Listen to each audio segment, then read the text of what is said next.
현지 시각 새벽 3시 15분, 이란 중부 상공을 B2 스텔스 폭격기가 가르고 있었다.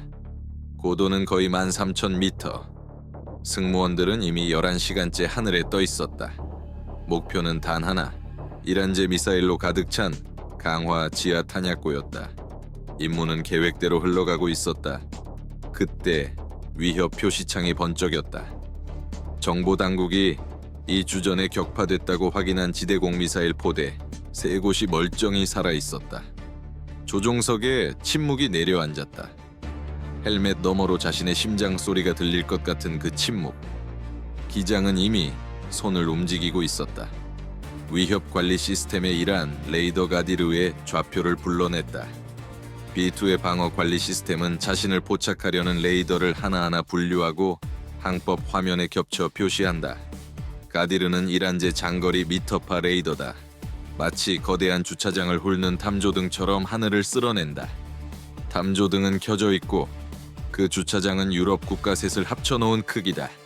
콜사인 엠빌 31로 불리는 B2는 가디르 탐지 범위의 동쪽 경계를 따라 미끄러지듯 나아갔다. 사각지대는 좁았다. 가디르의 탐지빔과 아직 기체를 잡지 못한 동쪽 100km 지점의 또 다른 조기 경보 레이더 사이에 폭약 25km의 회랑이 있었다. 이 틈을 깨끗이 통과하면 미터파 반사 신호가 확실한 탐지 임계치 아래에 머문다. 빗나가면 B2는 다음 빔 회전에서 추적 대상이 된다. 기장이 조종색의 수정 지시를 전달했다. 우로 3도. 조종사는 말없이 코스를 바꿨다. 조종석의 소통은 손짓과 짧은 단어로만 이루어졌다. 공중급유기와의 교신도 없었고 항공작전센터와의 교신도 없었다. 300km 서쪽에서 적 방공망을 압박하고 있는 F-35들로부터 오는 데이터도 없었다. 도움이 될 수 있는 이들은 도움이 필요하다는 사실 자체를 몰랐다. 무선 한번 쐈다간 페르시아만 해안 일대에 구축된 전자정보 감청망 이란 영공의 귀를 바짝 붙인 채 모든 전파 발신원을 기록하는 그 망, 이 즉시 알아차린다. 한 번이라도 전파를 내보내는 순간 살아남은 모든 감청소가 하늘의 어느 구역을 주시해야 하는지 파악한다. 스스로 해결하든가 아니면 없었던 일이 되든가. 가디르가 회전했다. 위협 관리 시스템이 빔이 해당 구역을 통과하는 순간의 신호 강도 피크와 그 감소에를 포착했다.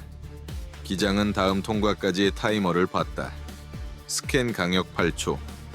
조종사는 수정된 코스를 유지하며 엠빌 31를 고도만 3,000m, 속도 시속 900km로 사각지대의 틈새로 밀어 넣었다. 빔이 다시 지나갔다. 피크, 그리고 감소해. 기장이 이 사이로 숨을 내쉬었다. 이번 통과에서의 반사 신호는 직전보다 약했다. 사각지대가 작동하고 있었다. 북으로 나아갈수록 기하학적 여유가 더 열렸다. 그러나 미터파 조기 경보 레이더는 확실한 추적 없이도 해를 끼칠 수 있다. 결과는 이미 그들의 등 뒤에서 쌓이고 있었다. B2의 레이더 반사 면적은 약 0.01제곱미터. 큰 새 한 마리 크기다. 날개 폭 52m짜리 폭격기인데 이란 레이더에는 비둘기로 잡힌다. 11시간치 연료와 뱃속에 지하 관통 폭탄 16발을 품은 매우 빠른 비둘기. 노스럽 그루먼이 제작한 B2 스피릿 스텔스 폭격기는 전파 흡수 복합 소재로 만들어진 전익기다.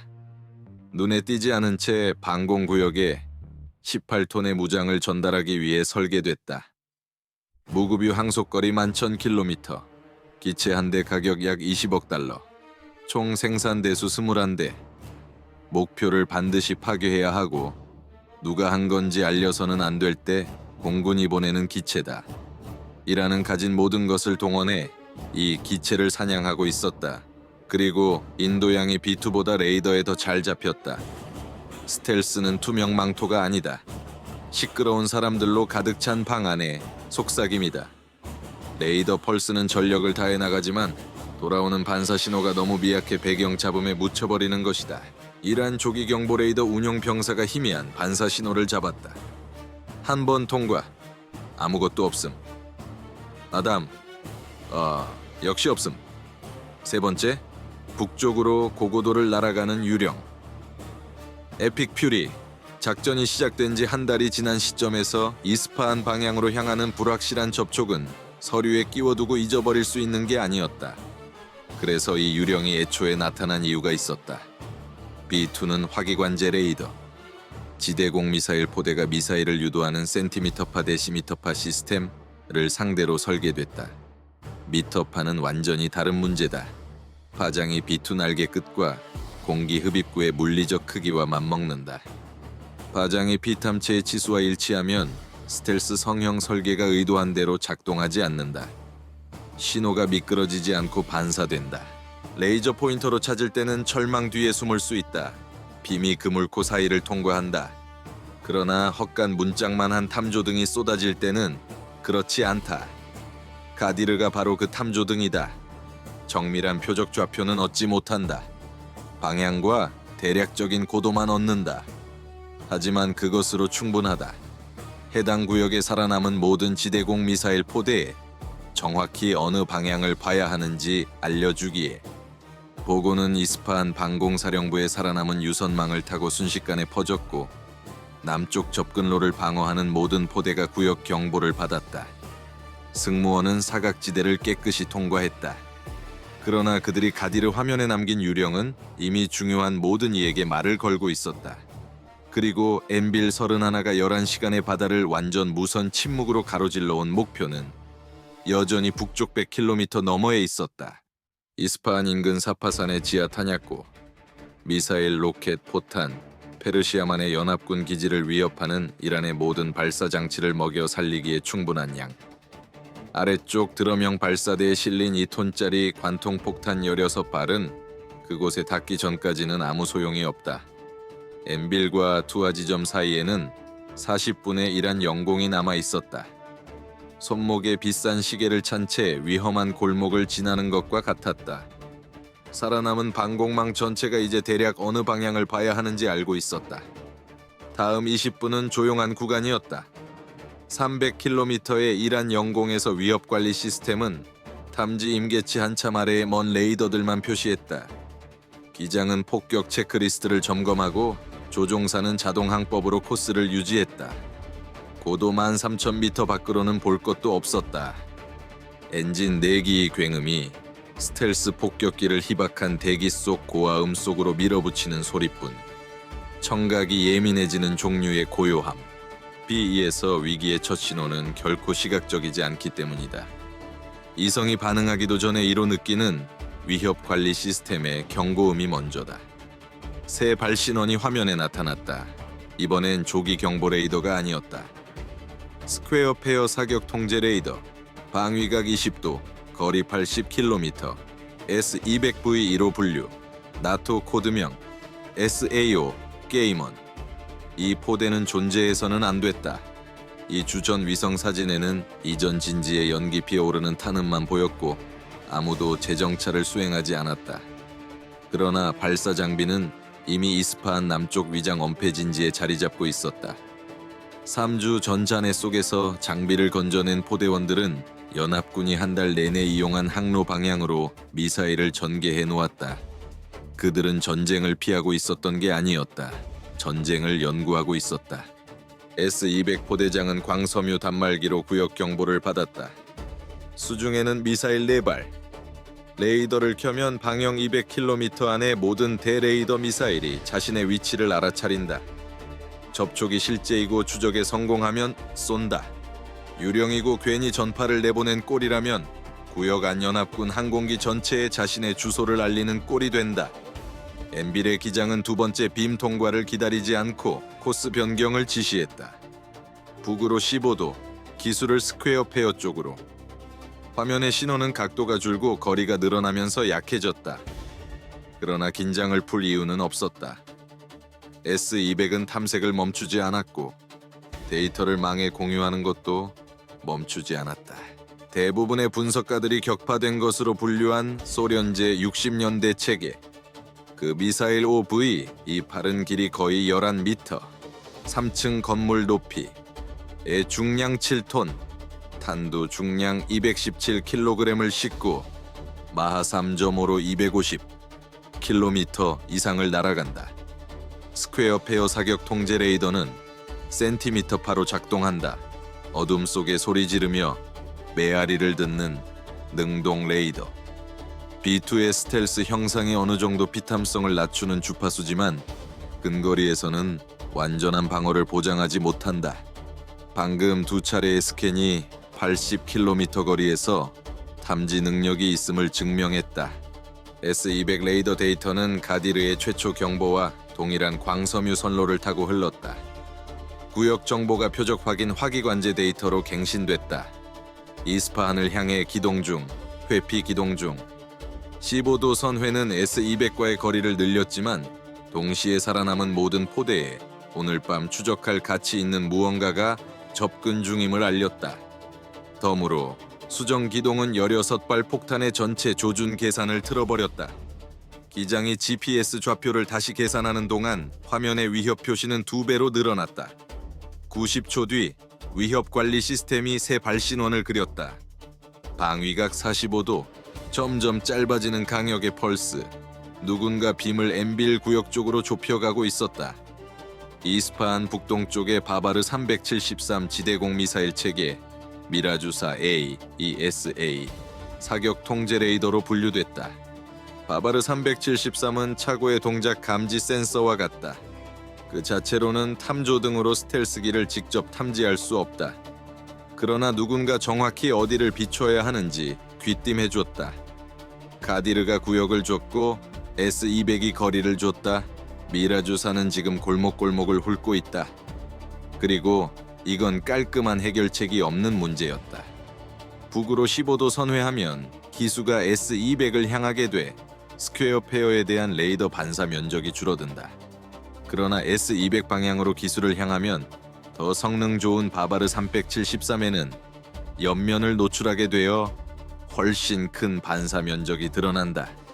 한 위협을 줄이는 기수 각도가 다른 위협에 기체를 내미는 꼴이다. 가족 만찬에서 아내와 장모에게 동시에 숨으려는 것과 같다. 바바르 373 포대 안에서 지휘관은 미라주사가 점점 좁은 강역으로 구역을 훑는 것을 지켜봤다. 접촉을 확인할 수는 없었다. 하지만 그는 한 달 내내 레이더를 꺼두고 포대를 아끼면서 연합군 타격이 주변을 초토화하는 것을 지켜봤다. 그것도 가치 있는 표적을 위해. 오늘 밤 이스파한을 향해 단독으로 비행하는 무언가가 있다면 그건 자신의 구역을 통과한다. 그는 빔을 좁혔다. 엠빌의 기장이 전자전 체계를 가동했다. 비스텔스 기술의 능동적 요소다. 날개에 장착된 모듈이 미라주사의 레이더 펄스를 포착해 계산된 지연과 주파수 편의를 가미해 재방사한다. 바바르 373 화면에는 진짜처럼 보이는 허위 표적들이 생겨나 추적을 방해한다. 구식 포물면 반사기 상대라면 재민기 실제 항공기에서 몇 킬로미터 떨어진 완벽한 가짜 표적을 만들어냈을 것이다. 미라주사는 더 영리하다. 다각도 반사를 대조해 스스로를 교차 확인한다. 완벽히 속이는 건 불가능하지만 안정적인 추적을 얻지 못할 만큼 화면을 흐릿하게 만드는 건 가능하다. 상상해보라. 똑같은 메시지가 미묘하게 다른 버전으로 30통 동시에 온다. 하나가 진짜라는 건 알지만 판단하는 사이에 대화는 이미 앞으로 나아가 버렸다. 바바르 373의 위협 표시가 안정에서 단속으로 바뀌었다. 기장은 전멸하는 화면을 지켜봤다. 제밍이 시간을 벌었다. 그러나 상황은 더 나빠졌다. 전자전 체계가 전파를 발사하고 있었다. 제밍 신호가 가시선 안의 모든 전자정보 수신기에 포착된다. 눈에 띄지 않도록 설계된 항공기가 방금 바바르 373 운용 주파수에서 이란 중부 하늘의 가장 시끄러운 물체가 됐다. 군사 역사상 가장 비싼 속삭임이 비명으로 변했다. 반경 160km 안에 살아남은 모든 전자정보 수집소가 지금 이스파한 상공 고고도 표적의 능동 제밍 방위각을 보유하게 됐다. 돌아서 나가려던 S200 포대가 정보로부터 신선한 방위각을 받아 스퀘어 페어를 표적 쪽으로 돌렸다. 바바르 373이 교차 확인을 받았다. 표적이 해당 방향에서 능동 제밍 중. 3가지 정보원이 수렴했다. 가디르의 미터파, S200의 센티미터파, B 이 자체 전자전 체계의 전자정보, 표적 하나. 90분 전 국경을 넘은 항공기는 이제 3차원 주소를 갖게 됐다. 그리고 폭격장 개방까지 4분이 남았다. 투하까지 2분. 기장이 마지막 조준점 재계산을 마무리하는 동안 조종사는 고도만 3,000m를 유지했다. 지난 10분간의 회피 기동이 폭격 계산을 흐트러뜨렸다. 두 개의 사격 통제 레이더와 정보망이 세 방향에서 수렴하는 사이 16개 조준점을 모두 다시 계산했다. 16발의 폭탄이 디에고 가르시아를 이륙한 순간부터 투하를 기다리고 있었다. 지난 11시간 대양 횡단 비행, 공중급유 3차례, 사각지대 통과, 코스 수정, 재민 가동 모두 이 표적 상공 37초를 위한 것이었다. 조준점 확인됐다.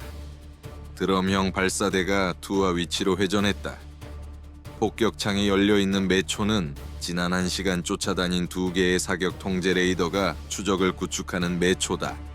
폭격창이 열렸다.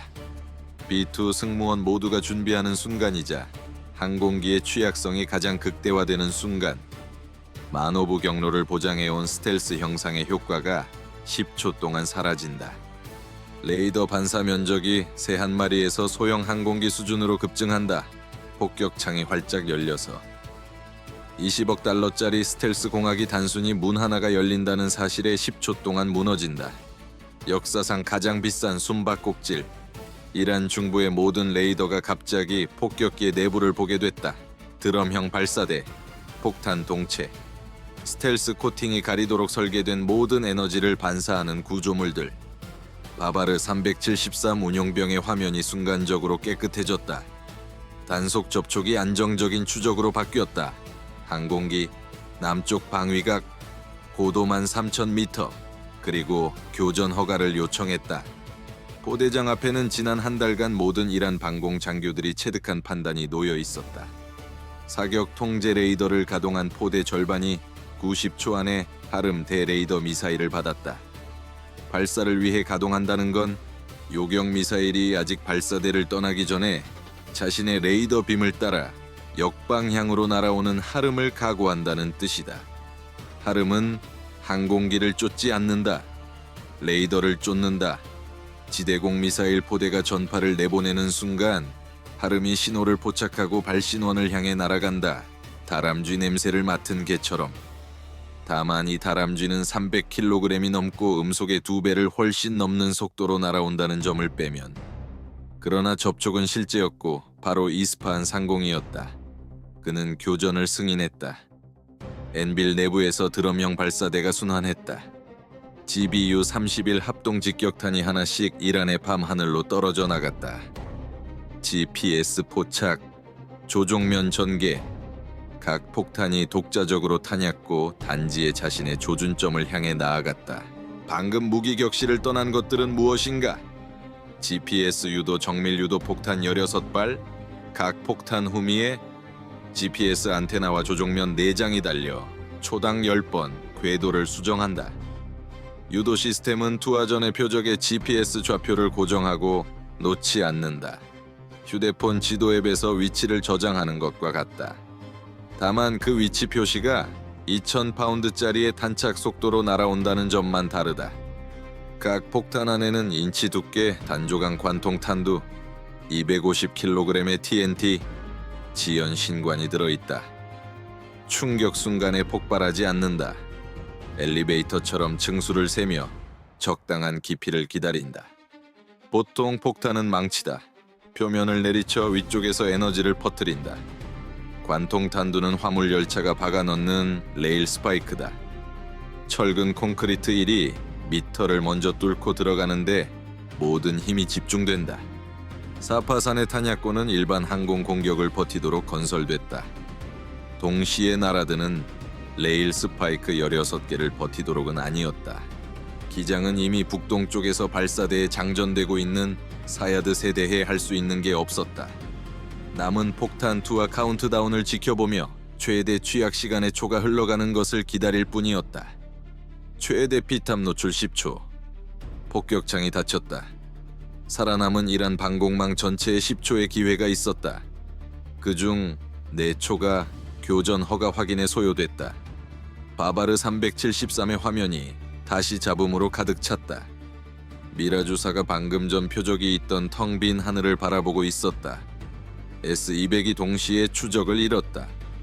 5초 뒤 사야드사가 발사대를 이탈하며 부스터가 점화됐다. 발사대를 떠난 것은 무엇인가?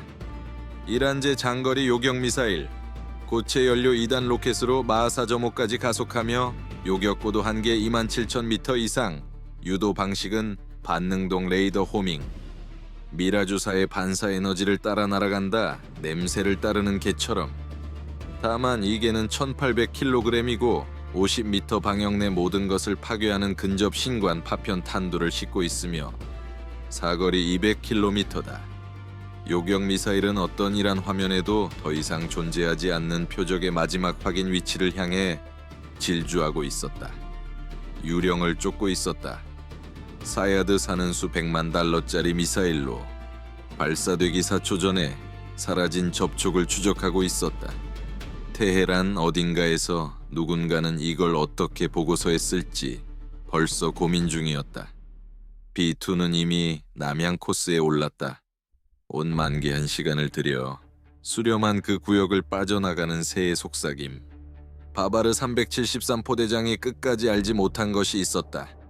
그에게는 정확한 사격 기회가 있었다. 사야드사의 발사 형상은 깨끗했다. 열린 폭격창의 레이더가 11시간을 기다려온 레이더 반사 면적을 줬다. 방위각 확인됐고 고도 고정됐다. 지대공 미사일 포대가 누군가의 임무를 끝내는 데 필요한 모든 것이 있었다. 없었던 것은 단사초였다. 이란 방공포대 11개를 작전 개시 첫 주에 초토화한 같은 압박작전이 모든 이란 운용 병사에게 발사 전 교전 허가 확인을 수행하도록 훈련시켰다. 발사 전 재밍 환경을 확인하기 위한 4초. 미 공군이 한 달간 결과물로 모든 이란 지휘관의 의사결정 사이클에 체계적으로 심어놓은 4초. 무기가 아니라 20일 일간의 결과로 바바르 373을 이긴 무기는 엔빌의 무기 격실 안에 있지 않았다. 그것은 이미 포대장의 머릿속에 설치돼 있었다. 그는 옳은 결정을 내렸다. 다만 필요한 것보다 4초 늦게 내렸을 뿐이다. 지하에서 16개의 관통 탄두가 단조강의 탄착 속도로 했을 일을 했다. 탄약고의 철근 콘크리트 천장을 뚫고 멈추지 않았다. 인치 두께 탄체가 콘크리트를 관통하는 동안 지연 신관이 층수를 세며 지하 저장소 깊숙이 파고들었다. 작약실 내부 폭발. 첫 폭발은 폭탄 자체에서 비롯됐다.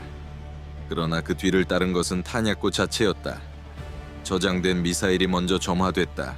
과압이 갈 곳 없는 밀폐된 지하 공간에서 고체 로켓 연료가 연소됐다. 폭발파가 구획 사이 벽을 뚫고 각 구획이 다음을 먹이고 포탄들이 연쇄 폭발했다. 폭발 하나가 다음 구획으로 가는 격벽을 허물고 각 구획이 다음을 먹이는 연쇄. 화염구가 화염구를 잇따라 콘크리트 천장의 균열을 뚫고 치솟았고 이스파한 밤하늘이 주황빛 흰빛으로 물들었다. 수억 달러 상당의 이란 미사일과 포탄, 수개월의 생산, 수년의 비축, 어떤 지상의 소방대도 멈출 수 없었을 연쇄 반응 속에 모두 불탔다. 페르시아만의 모든 연합군 기지를 위협하기에 충분했던 탄약고가 방금 이란 땅의 또 다른 탄은 하나가 됐다.